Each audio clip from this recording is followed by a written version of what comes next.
Problem है जो आपको बहुत ज़्यादा लोगों में या आपके आसपास के मैक्सिमम लोगों में ये प्रॉब्लम देखने को मिल जाती है। जो डायबिटीज़ है वो आपकी लाइफस्टाइल से रिलेटेड एक डिजीज़ है, जैसे कि हाइपरटेंसिव होता है। उसी तरीके से डायबिटीज़ भी एक ऐसी कंप्लेंट है जो मैक्सिमम मेल्स हो, फीमेल्स हो, कम एज के हो, ज़्यादा एज के हो, हर किसी में ये प्रॉब्लम जो है देखने को बहुत ईजिली मिल जाती है। तो आज की इस वीडियो में हम डायबिटीज़ के बारे में थोड़ी सी जानकारी लेंगे और उसकी एक डॉक्टर रेक की होम्योपैथी मेडिसिन के बारे में जानेंगे, जो कि काफ़ी ज़्यादा इफेक्टिव होम्योपैथी मेडिसिन है। तो वीडियो को एंड तक ज़रूर देखिएगा ताकि आप इस वीडियो को अच्छी तरीके से समझ पाएँ, उस मेडिसिन को अच्छी तरीके से समझ पाएँ। और अगर वीडियो अच्छी लगती है और आप मेरी इस वीडियो को पहली बार देख रहे हैं तो लाइक करिए, शेयर करिए, चैनल को सब्सक्राइब करना बिल्कुल मत भूलिए। तो नीचे रेड बटन है सब्सक्राइब का, उसे प्रेस करिए और उसके बाजू में ही नोटिफिकेशन बेल है, उसे ज़रूर प्रेस करिए ताकि आपको मेरी हर वीडियो का नोटिफिकेशन टाइम पर मिल सके। तो चलिए शुरू करते हैं और जानते हैं डायबिटीज़ और उसकी होम्योपैथी मेडिसिन के बारे में। सो फ्रेंड्स, सबसे पहले हम जान लेते हैं कि आखिर डायबिटीज़ क्या है। तो diabetes is a metabolic disorder और disease that has high blood sugar level in the body for the long time of period. आपकी बॉडी में ब्लड शुगर लेवल की जो क्वांटिटी है वो एक हाई जो आपकी जो रेंज होती है, नॉर्मल रेंज होती है, उससे बहुत ज़्यादा बढ़ जाती है, उसे हम डायबिटीज़ कहते हैं और ये एक मेटाबॉलिक डिसऑर्डर है। और अगर आप इस डायबिटीज़ को या इसके बढ़े हुए जो भी सिम्टम्स होते हैं उनको अगर अनट्रीटेड छोड़ देते हैं तो ये आपके बॉडी में कुछ कॉम्प्लिकेशंस जो है क्रिएट कर सकते हैं। कॉम्प्लिकेशंस की बात करें तो जैसे कि किडनी फेलियर, अगर आपके बॉडी में ग्लूकोज लेवल काफ़ी लंबे समय तक अगर बढ़ा हुआ रहता है और आप उसको ट्रीट नहीं करते हैं तो आपको किडनी फेलियर की प्रॉब्लम हो सकती है as a complication. Cardiovascular disease भी हो सकती है, हार्ट से रिलेटेड प्रॉब्लम भी आपको देखने को मिल सकती है। डायबिटीज़ अगर बहुत ज़्यादा बढ़ जाती है तो वहाँ पर आपको आई चेंजेस और आई डैमेजेस भी देखने को मिल जाते हैं। आपको आंखों की रोशनी में कुछ फ़र्क समझ में आने लगता है धीरे धीरे। इसी के साथ ही साथ फुट अल्सर भी बहुत ही कॉमन एक प्रॉब्लम है जो आपको डायबिटीज़ की कंडीशन में देखने को मिलती है। और मोस्ट कॉमन नर्व डैमेजेस की कंडीशन होने पर पेशेंट को बहुत ज़्यादा नर्व से रिलेटेड कंप्लेंट जो है वो ईजिली देखने को मिल जाती है। तो इस तरीके से कुछ कॉम्प्लिकेशंस हो सकते हैं बॉडी में। डायबिटीज़ एक ऐसी सिचुएशन है जब आपके बॉडी में जो एक आपकी जो पेंक्रियाज होती है, जो आपके बॉडी में होता है, तो पेंक्रियाज का काम होता है इंसुलिन को बनाना या उसका प्रोडक्शन करना। If there is no enough amount of the insulin in the body, तो वहाँ पर अगर इंसुलिन नहीं है प्रॉपर अमाउंट में तो जो भी आपका ग्लूकोज है वो आपकी बॉडी यूटिलाइज नहीं कर पा रही है। जो क्या अगर ग्लूकोज नहीं यूटिलाइज हो पा रहा है तो वो क्या होगा, आपके ब्लड में ही सेव होता जाएगा और एक टाइम ऐसा आएगा कि वो जो ग्लूकोज लेवल है वो बहुत ज़्यादा हायर अमाउंट में हो जाएगा। तो एक तो ये कंडीशन होती है कि जब आपका पेंक्रियाज जो है इंसुलिन प्रोडक्शन करना ही बंद कर दे या नहीं कर पा रहा है किसी कारण से। दूसरी कंडीशन ये होती है कि इंसुलिन प्रॉपर अमाउंट में बन रहा है लेकिन आपकी जो बॉडी है उसे ठीक तरीके से उसका यूटिलाइज नहीं कर पा रही है। तो इंसुलिन का बॉडी में यूटिलाइजेशन नहीं हो पा रहा है तो उसकी वजह से भी आपके बॉडी में जो है ग्लूकोज बढ़ता ही चला जाता है। There are 3 types of diabetes. यहाँ पर 3 टाइप की डायबिटीज़ की कंडीशन होती है, जैसे कि type 1, type 2 and gestational diabetes. Type 1 में ये होता है कि आपकी body fail to produce the insulin. आपकी बॉडी में यानी कि जो पेंक्रियाज होता है अगर उसमें इंसुलिन बन ही नहीं रहा है, उसका प्रोडक्शन ही नहीं हो रहा है, तो ऐसी कंडीशन में उसे टाइप 1 की कैटेगरी में रखा जाता है जब रिक्वायर्ड अमाउंट ऑफ इंसुलिन नहीं क्रिएट हो रहा है या प्रोड्यूस नहीं हो रहा है पेंक्रियाज के थ्रू। नेक्स्ट बारी आती है टाइप 2 डायबिटीज़ की। In this case body cell fail to utilise और respond to the insulin hormone. जो आपका इंसुलिन होता है वो आपकी बॉडी में प्रॉपर अमाउंट में प्रोड्यूस हो रहा है पेंक्रियाज के थ्रू, लेकिन आपकी जो बॉडी सेल्स है वो किसी कारण से उस इंसुलिन को प्रोड्यूस जो हो रहा है उसको यूटिलाइज नहीं कर पा रही है, किसी वजह से प्रॉपरली अमाउंट में नहीं कर पा रही है, तो वहाँ पर आपको टाइप 2 डायबिटीज़ के सिम्टम्स देखने को मिल जाते हैं। और थर्ड होता है गेस्टेशनल डायबिटीज़। इसका मतलब ये होता है कि जो प्रेग्नेंट फीमेल्स होती हैं, जिनको प्रेगनेंसी होती है, वो गेस्टेशनल डायबिटीज़ से सफ़र कर जाती हैं सडनली ड्यूरिंग द प्रेगनेंसी। बहुत सारी फीमेल्स में गेस्टेशनल एज के दौरान उनका जो ग्लूकोज है वो हाई लेवल में बहुत ज़्यादा बढ़ जाता है। तो इस कंडीशन को, जहाँ पर प्रेगनेंसी के दौरान ग्लूकोज लेवल बढ़ जा रहा है बॉडी में या ब्लड में, तो इसे गेस्टेशनल डायबिटीज़ की कैटेगरी में रखा गया है या टाइप्स में रखा गया है। कॉजेज हैं, they are unknown, but some factors can create or may play the role in the diabetes, such as diet। Diet जो होती है आपकी, अगर आप बहुत ज़्यादा मीठा खाते हैं, कार्बोहाइड्रेट डाइट होती है, तो वहाँ पर आपका इंसुलिन लेवल या आपका जो ग्लूकोज लेवल होता है वो हाई हो सकता है। ओबेसिटी भी एक कंडीशन होती है जो कि कंट्रीब्यूट करती है डायबिटीज़ के पेशेंट में और भी ज़्यादा कॉम्प्लिकेशन करने के लिए। यहाँ ज़्यादातर देखा जाता है कि जो ओबेस पेशेंट होते हैं उनमें हाइपरटेंशन या डायबिटीज़ जो है उनको हो जाती है सडनली। एक जेनेटिक भी होता है, अगर आपके पेरेंट्स को है, आपकी फैमिली में किसी को है, तो ये आपको होने के चांसेस इसमें ज़्यादा होते हैं। इसके अलावा लेक ऑफ एक्सरसाइज, बहुत ज़्यादा सेडेंटरी लाइफस्टाइल रहने की वजह से, लेक ऑफ एक्सरसाइज या प्रॉपर एक्टिविटीज़ नहीं होने की वजह से आपको डायबिटीज़ जो है हो सकती है। तो ये कुछ फैक्टर्स थे which can play the role to develop the diabetes. There are some common symptoms of the diabetes mellitus such as frequency of urination और इंटेंस थर्स्ट। ऐसे पेशेंट में बहुत ज़्यादा प्यास लगती है, बहुत ज़्यादा उन्हें पानी पीने की बार बार इच्छा होती है। अब क्योंकि पानी बहुत ज़्यादा पी रहे हैं तो बहुत ज़्यादा फ्रिक्वेंसी में यूरिनेशन होती है, बहुत ज़्यादा उन्हें थर्स्ट तो होगी, साथ ही साथ उन्हें हंगर भी बहुत ज़्यादा होती है। उन्हें बार बार कितना भी वो खा लें लेकिन उन्हें भूख बहुत ज़्यादा लगती है।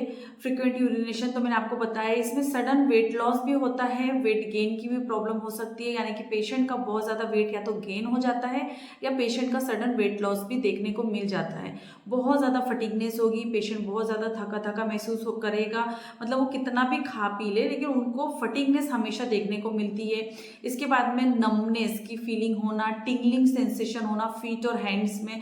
जब भी कभी कोई डायबिटिक पेशेंट होता है तो वो अक्सर ये बताता है कि उनको झुंझुनी सी हो रही है हाथों में या पैर के तलुओं में स्पेशली, या उन्हें बहुत ज़्यादा बर्निंग सेंसेशन समझ में आते हैं, नमनेस, ऐसा लगता है कि उस बॉडी पार्ट में उन्हें कुछ भी महसूस नहीं हो रहा है, या कभी कभी उन्हें ऐसा लगता है कि कोई सुई चुभोया जा रहा है।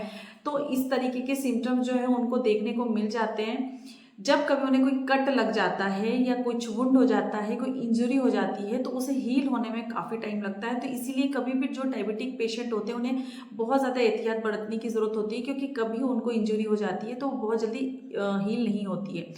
साथ ही साथ ब्लरी विजन, उन्हें देखने में थोड़ा सा प्रॉब्लम जाता है, उनको जो कोई भी ऑब्जेक्ट है तो उनको थोड़ा सा ब्लरी नज़र आता है, प्रॉपरली वो ठीक से देख नहीं पाते। तो इस तरीके की कुछ सिम्टम जो हैं डायबिटीज़ में होते हैं। डायबिटीज़ में एजिटेशन जो है, इसका कोरिलेशन होता है डायबिटीज़ एंड एजिटेशन की। अगर हम बात करें तो जब भी कभी ब्लड शुगर फ्लक्चुएशंस होते हैं तो पेशेंट के मूड स्विंग्स होते हैं।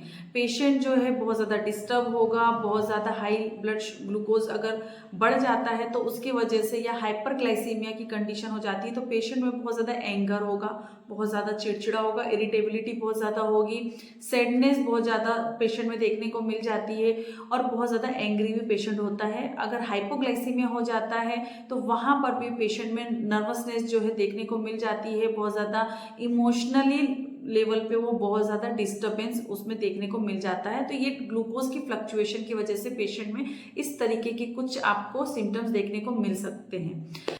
क्योंकि डायबिटीज़ में हाइपरग्लाइसीमिया हो रहा है, ब्लड में ग्लूकोज लेवल बहुत ज़्यादा बढ़ जाता है तो किडनी पे भी बहुत ज़्यादा लोड आता है। किडनी उसे फिल्टर करने के लिए एक्सेस अमाउंट में एब्जॉर्ब कर रही है ग्लूकोज को, जिसकी वजह से पेशेंट में बहुत ज़्यादा थर्स्ट होगी, उन्हें बार बार प्यास लगती है, और साथ ही साथ फ्रिक्वेंसी ऑफ यूरिनेशन उनमें बहुत ज़्यादा देखने को मिल जाता है। और हाइपरग्लाइसीमी के जो पेशेंट होते हैं उनमें कॉन्स्टेंटली हंगर होती है, वो कितना भी खा लें उन्हें भूख बहुत ज़्यादा लगती है। तो ये कुछ छोटी सी जानकारी थी डायबिटीज़, उसके सिम्टम, उसके कॉजेज के बारे में। आज हम इस वीडियो में जिस मेडिसिन के बारे में बात करेंगे जो कि उसकी बहुत प्रॉपर तरीके से ब्लेंड कंपोनेंट्स को या होम्योपैथिक मेडिसिन को ब्लेंड करके इस मेडिसिन को तैयार किया गया है, और ये जर्मन की होम्योपैथिक मेडिसिन है डॉक्टर रेकवेक की R40, आप देख सकते हैं। तो ये मेडिसिन जो है डायबिटीज़ के केसेस में बहुत ज़्यादा अच्छी होम्योपैथी मेडिसिन है। अगर हम बात करें R40 की, तो ये डायबिटीज़ के अलावा भी बहुत सारे सिम्टम्स में काम आती है, जैसे कि पर्निशियस एनीमिया की कंडीशन हो या डीजनरेशन हो रहा हो सेंटर इन द ब्लड, या ग्लैंडुलर कोई प्रॉब्लम हो, या ल्यूकेमिया की प्रॉब्लम है, एनीमिया है, तो ये मेडिसिन जो है काफ़ी ज़्यादा हेल्पफुल होती है। लेकिन सबसे ज़्यादा अगर इसकी बात करें स्पेशलिटी जो होती है वो डायबिटीज़ ही होती है। डायबिटीज़ की कंडीशन में इस मेडिसिन को यूज़ किया जाता है, जैसे कि इसमें लिखा हुआ है disturbances in blood glucose metabolism. बात करें अगर इस होम्योपैथी मेडिसिन की, तो ये जो मेडिसिन है ये आपको 22 ml में मिल जाती है और ये किसी भी होम्योपैथी शॉप में अवेलेबल होती है। इसके अगर हम बात करें कंपोजिशन की, तो इसमें डला हुआ है acid phosphoricum, arsenic album, lycopodium, natrum sulphuricum, phaseolus nanus, secale cornutum, uranium nitricum etcetera. ये प्रॉपर क्वांटिटी में इन मेडिसिन को ब्लेंड करके इस ड्रॉप को तैयार किया गया है। अगर इसकी प्राइस की बात करें तो इसमें तो 285 की इसमें प्राइस दी गई है और इस तरीके की कांच बॉटल में या इस तरीके की फाइल्स में ये मेडिसिन आती है। ये देखिए किसे लेना है, इंस्ट्रक्शन वगैरह इसमें दिया हुआ है ऑलरेडी, और इस तरीके से कांच बॉटल में आती है, ड्रॉपर इसमें ऑलरेडी लगा हुआ होता है। अब हम एक एक कंपोनेंट्स के कुछ यूजेस के बारे में बात करते हैं। तो जैसे कि फास्फोरिक एसिड जो फर्स्ट होम्योपैथी मेडिसिन इस ड्रॉप में डली हुई है, तो फास्फोरिक एसिड ग्रुप की जितनी भी मेडिसिन होती है वो उसमें वीकनेस, बहुत ज़्यादा एक्सट्रीम वीकनेस जो है वो बहुत ज़्यादा होती है पेशेंट में, आइदर मेंटल हो या फिजिकल हो, दोनों ही तरीके के इलनेस में या फिर बहुत ज़्यादा वीकनेस में ये होम्योपैथिक मेडिसिन जो है बहुत अच्छा वर्क करती है। तो ये बहुत ही ज़्यादा नेचुरल होम्योपैथिक मेडिसिन है। जब पेशेंट बहुत ज़्यादा एग्जॉस्टेड है, बहुत ज़्यादा वीक है, बहुत ज़्यादा फटीगनेस पेशेंट में है, तो ये मेडिसिन बहुत अच्छे तरीके से हेल्प करती है। इन पेशेंट में वीक मेमोरी होती है, बहुत जल्दी जल्दी चीज़ों को भूल जाते हैं, बहुत ज़्यादा फॉरगेटफुलनेस होती है पेशेंट में। सम सॉर्ट ऑफ हिस्ट्री जो है उसमें ग्रीफ पेशेंट में देखने को मिलता है, जहाँ पे उनमें होम्योपैथी मेडिसिन देने की ज़रूरत होती है। तो हिस्ट्री में अगर हम जाते हैं ऐसे पेशेंट की, तो वहाँ कोई ना कोई दुख या कोई ना कोई ग्रीफ पेशेंट में ज़रूर होता है। तो ये मेडिसिन जो है इसमें ऑलरेडी डली हुई है, जो कि पेशेंट को खूब ज़्यादा अच्छे तरीके से ट्रीट करने में हेल्पफुल होती है। क्योंकि नर्वस वीकनेस है, मेंटल वीकनेस है, फिजिकल वीकनेस है, पेशेंट बहुत ज़्यादा एग्जॉस्टेड है, बहुत ज़्यादा टायर्ड है, तो ऐसे पेशेंट में थर्स्ट बहुत ज़्यादा होती है। तो ऐसे पेशेंट में सेक्सुअल इनएबिलिटी टू डेवलप, और ऐसे पेशेंट जो हैं वो इरेक्शंस को मेंटेन नहीं कर पाते हैं, तो इस वजह से इम्पोटेंसी भी होती है पेशेंट में। तो ऐसे कंडीशन में हम पेशेंट को ये मेडिसिन देते हैं। साइकिक डिप्रेशन भी होता है, साइकोलॉजिकली पेशेंट बहुत ज़्यादा डिप्रेशन में होता है, तो phosphorus is an excellent remedy for all the type of the symptoms which I already mentioned. इसके अलावा पेशेंट के जो फिट्स होते हैं, डायबिटीज़ के पेशेंट हमेशा ये कंप्लेंट बताएंगे कि नमनेस है, बहुत ज़्यादा टिंगलिंग सेंसेशन है, तो phosphoric acid is the best homeopathic medicine for that symptoms also. जो सेकेंड होम्योपैथिक मेडिसिन है वो है आर्सेनिक एल्बम। तो इसमें क्या होता है, आर्सेनिक एल्बम में अनक्वेंचेबल या अनसेटिस्फाइड थर्स्ट होती है। इसका मतलब ये होता है, अनक्वेंचेबल का मतलब ये होता है कि पेशेंट को अगर प्यास लगती है वो पानी पीता है, कुछ ही मिनटों बाद उसे फिर से प्यास लगती है, वो फिर से पानी पीता है, यानी कि वो सेटिस्फाइड नहीं हो पा रहा है। वो कितना भी पानी पी लेता है, ड्रिंक कर लेता है वाटर को, लेकिन बिल्कुल भी उन्हें प्यास जो है उनको लगती रहती है बहुत ज़्यादा। और प्रोग्रेसिव एग्जॉशन भी पेशेंट में होता है, बहुत जल्दी जल्दी पेशेंट जो है थक जाता है। It is also very beneficial homeopathic medicine where your kidney damages because of the neuropathy. आपके डायबिटीज़ की वजह से, न्यूरोपैथी हो जाने की वजह से आपकी किडनी में भी कुछ ना कुछ डैमेजेस होने लग जाते हैं, क्योंकि एक्सेस अमाउंट में ग्लूकोज को एब्जॉर्ब कर रही है और उसकी ओवरलोड बढ़ रहा है, वर्किंग ज़्यादा कर रही है फिल्टर करने के लिए, तो वहाँ पे न्यूरोपैथी हो जाती है, जिसकी वजह से किडनी डैमेज होती है। तो यहाँ पर भी आप इस मेडिसिन को यूज़ कर सकते हैं। एंड ड्यूरिंग द वीकनेस, जब पेशेंट बहुत ज़्यादा वीक है due to the improper blood circulation और poor blood circulation, proper blood circulation नहीं होने की वजह से वीकनेस होती है, वहाँ पर भी ये होम्योपैथिक मेडिसिन जो है वर्क करती है, जो कि इस ड्रॉप में ऑलरेडी डली हुई है। नेक्स्ट जो होम्योपैथिक मेडिसिन है वो है लाइकोपोडियम। लाइकोपोडियम मेडिसिन जो है it is the very best homeopathic medicine where the liver swelling is present. तो लिवर में अगर स्वेलिंग है, वहाँ पे इस तरीके की सेंसेशन है, accumulation of the gas in the alimentary canal, और वहाँ पर बहुत ज़्यादा गैसेस बन रही है, पेशेंट बताता है कि बहुत ज़्यादा फ्लैचुलेंस है, और अगर आपके या पेशेंट के फीट जो हैं बहुत ज़्यादा कोल्ड हैं, बहुत ज़्यादा कोल्डनेस ऑफ द फीट इस पेशेंट में दिखाई देती है, जो कि आपके एंकल तक स्प्रेड हो रही होती है। जर्किंग सेंसेशन होते हैं, बहुत ज़्यादा पेशेंट रेस्टलेस होता है, उनके पैरों को हमेशा वो हिलाते हुए रहता है ड्यू टू द डायबिटीज़। तो इस तरीके के सिम्टम्स होते हैं, तो लाइकोपोडियम जो है बहुत अच्छा वर्क करती है। नेक्स्ट होम्योपैथी मेडिसिन जो है वो है नेट्रम सल्फ्यूरिकम, और ये मेडिसिन जो है ये लिवर पे बहुत ज़्यादा स्पेसिफिकली एक्ट करती है। तो लिवर के अफेक्शन में ये मेडिसिन बहुत अच्छे से वर्क करती है। जैसे कि हमने पहले देखा, लाइकोपोडियम भी लिवर पे अफेक्शन कर रही है, लेकिन बहुत ज़्यादा डैम्प वेदर में अगर बहुत ज़्यादा लिवर की कंडीशन बढ़ गई है या बिगड़ गई है, बहुत ज़्यादा ट्रीटमेंट के बाद में भी ठीक नहीं हो रहा है लिवर में, स्पेशली डैम्प वेदर में, तो ये होम्योपैथी मेडिसिन जो है बहुत ज़्यादा इफेक्टिव होती है। इसके साथ ही साथ natrum sulphuricum is a well indicated homeopathy remedy where the patient has the constipation due to the diabetes. तो डायबिटीज़ के पेशेंट में कॉन्स्टिपेशन होता है, तो नेट्रम सल्फ्यूरिकम जो होम्योपैथी मेडिसिन है काफ़ी अच्छे से एक्ट करती है। नेक्स्ट होम्योपैथी मेडिसिन जो इसमें मिली हुई है वो है फेसियोलियस नेंसस, और ये होम्योपैथी मेडिसिन जो है ये ऐसे सिम्टम्स को ट्रीट करती है जो डायबिटीज़ की वजह से आपको होते हैं। जैसे कि अगर आपके यूरिन में शुगर बहुत ज़्यादा देखने को मिलता है, जब भी आप यूरिन टेस्ट करवाते हैं तो आपको वहाँ पर शुगर बहुत ज़्यादा देखने को मिलता है। वहाँ पर देखेंगे कि पेशाब में चींटियाँ अगर लग रही है, इसका मतलब आपके यूरिन में, आपके पेशाब में बहुत ज़्यादा शक्कर है या शुगर है या ग्लूकोज की मात्रा बहुत ज़्यादा बढ़ी हुई है। तो ऐसी कंडीशन को ये ट्रीट करती है। साथ ही साथ इरेगुलर कार्डियक एक्शन जो होते हैं, कार्डियोवास्कुलर डैमेजेस जो हो रहे होते हैं, उसे भी ये करेक्ट करने में हेल्पफुल होती है। अगली होम्योपैथी मेडिसिन इसमें मिली हुई है सिकेल कॉर्नियटम, और ये आपके जो एबनॉर्मल सिम्टम्स होते हैं या सेंसेशन होते हैं, जैसे टिंगलिंग सेंसेशन होना